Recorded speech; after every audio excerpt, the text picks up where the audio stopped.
So my sister is a newborn mom and she currently has 2 babies under the age of 2.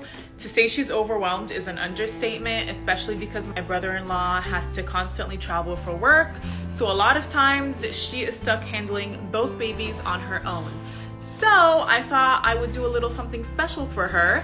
I got this customized gift from Paint Your Life and I'm gonna surprise her with it. Let's see how she likes it. Benoit? Benoit.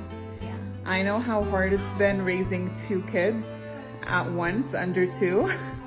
So I got you a little present. Don't turn it yet. You got me a present? Oh, it's heavy. Okay, ready? You're gonna turn it on 3. Serena's gonna see it first. Serena, you like it? You like it?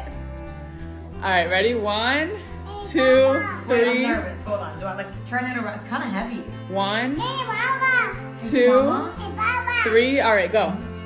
Hey, Bibi. Hey, Dia.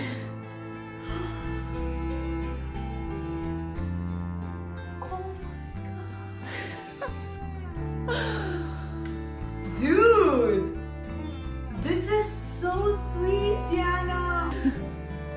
My husband looks hot. Oh my god, I love it.